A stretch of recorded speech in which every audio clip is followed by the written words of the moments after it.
دوستو، آئیے سیدھا مدے پر آتے ہیں۔ آج کی اس وضاحت میں ہم ایک ایسی اہم طبی حقیقت کو سمجھیں گے جو دنیا بھر میں پیدائش کی عمر کے تقریباً 15% افراد کو متاثر کرتی ہے۔ ہم بات کر رہے ہیں PCOS یعنی پالیسسٹک اووری سنڈروم کی۔ یہ ایک انتہائی عام ہارمونل مسئلہ ہے، لیکن آپ کو جان کر حیرت ہوگی کہ یہ اکثر نظروں سے بالکل چھپا رہتا ہے۔ اب یہ اعداد و شمار سنیں جو واقعی حیران کن ہیں۔ ورلڈ ہیلتھ آرگنائزیشن کے مطابق 70% افراد جو PCOS کا شکار ہیں انہیں اس بات کا علم ہی نہیں ہوتا۔ سوچئے، کروڑوں لوگ روزانہ ان بے چین کرنے والی علامات کے ساتھ جی رہے ہیں، لیکن انہیں یہ معلوم ہی نہیں کہ اس کی بنیادی وجہ آخر ہے کیا۔ تو آج ہم کیا کچھ کور کرنے والے ہیں؟ بہت سمپل سا خاکہ ہے۔ ہم اس چھپی ہوئی وبا پر بات کریں گے، ہارمونز کی حقیقت کو سمجھیں گے، اس کی مختلف علامات کو دیکھیں گے اور جانیں گے کہ تشخیص کیسے ہوتی ہے۔ آخر میں ہم ایک بہترین مینجمنٹ ٹول کٹ اور طویل مدتی بہتری پر بات کریں گے تاکہ حل نکال سکیں۔ پہلا حصہ، چھپی ہوئی وبا اور ہارمونل عدم توازن کی کہانی۔ اصل میں PCOS ہے کیا؟ چلیے اسے آسان الفاظ میں سمجھتے ہیں۔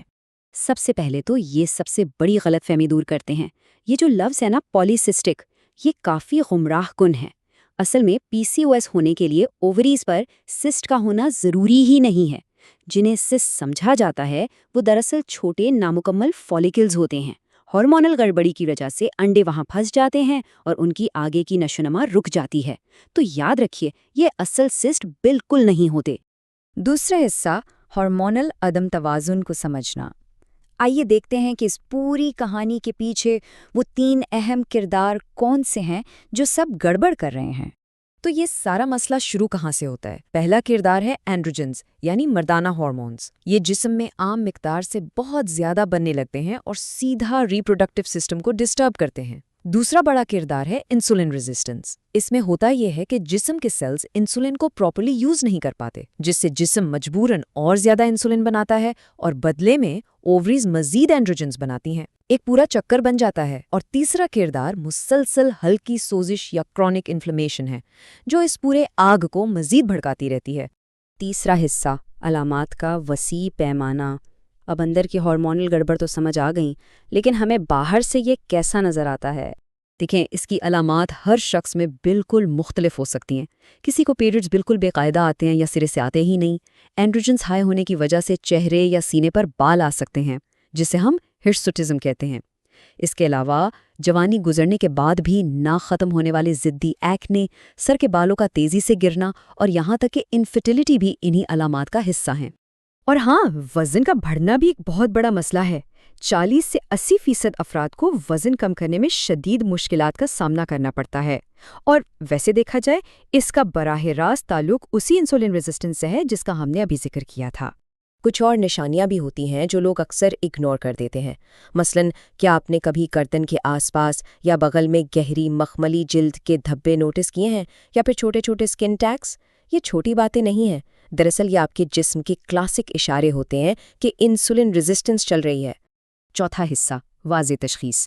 اب سوال یہ پیدا ہوتا ہے کہ ان اتنی ساری الجھی ہوئی علامات کے درمیان ڈاکٹرز آخر اس طبی معمے کو حل کیسے کرتے ہیں؟ اصل میں ڈاکٹرز ایک بہت ہی کلیئر فریم ورک استعمال کرتے ہیں، جسے 3 میں سے 2 کا اصول کہتے ہیں۔ مطلب یہ کہ تشخیص کے لیے ان 3 میں سے کوئی 2 باتیں ہونی چاہیے۔ پہلا، بے قاعدہ پیریڈز۔ دوسرا، ہائی اینڈروجنز کے واضح نشانات۔ اور تیسرا، الٹرا ساؤنڈ پر پالیسسٹک اووریز کا نظر آنا۔ اگر 2 شرائط پوری ہو جائیں تو تصویر صاف ہو جاتی ہے۔ تو جب آپ ڈاکٹر کے کلینک میں جائیں گے تو وہاں کیا ہوگا؟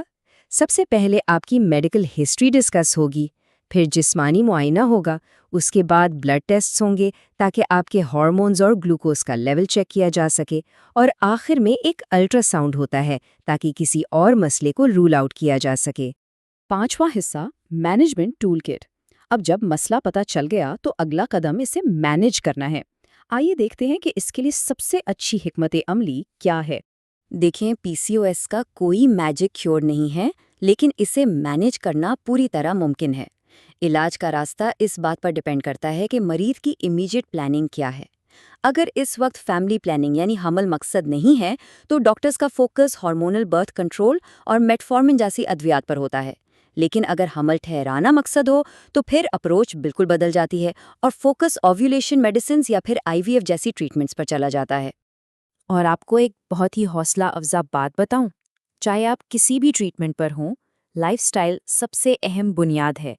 تحقیق سے ثابت ہے کہ اگر صرف 5% وزن بھی کم کر لیا جائے نا، تو علامات اور ہارمون لیولز میں ایک حیرت انگیز بہتری آ سکتی ہے۔ سچ میں یہ ایک چھوٹا سا ٹارگٹ بہت بڑا اثر ڈالتا ہے۔ چھٹا اور آخری حصہ، طویل مدتی بہتری۔ کیونکہ یہ ایک لانگ ٹرم کنڈیشن ہے تو ہمیں مستقبل کا بھی سوچنا ہے اور دیکھنا ہے کہ قبل از وقت دیکھ بھال کیسے کی جائے۔ اچھا، اب اس بات کو بہت غور سے سنیں۔ اگر PCOS کو بغیر علاج کے چھوڑ دیا جائے تو آگے چل کر کافی سیریس خطرات پیدا ہو سکتے ہیں۔ ہم بات کر رہے ہیں type 2 diabetes, high blood pressure, دل کی بیماریاں اور یہاں تک کہ انڈومیٹریل کینسر کے بڑھتے خطرے کی۔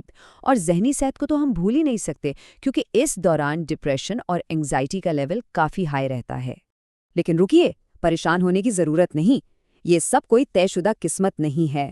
اصل کنٹرول ہمیشہ مریض کے اپنے ہاتھ میں ہوتا ہے۔ اگر پراپر ڈائٹ، مسلسل ایکسرسائز اور ٹھیک ٹائم پر طبی مدد لی جائے تو ان طویل مدتی خطرات کو بہت کم کیا جا سکتا ہے۔ آپ خود اپنی صحت کا بہترین دفاع کر سکتے ہیں۔ اور یاد رکھیں، آپ اکیلے نہیں ہیں۔ مسائل سے نمٹنے کے لیے پوری ایک ٹیم بنائیں۔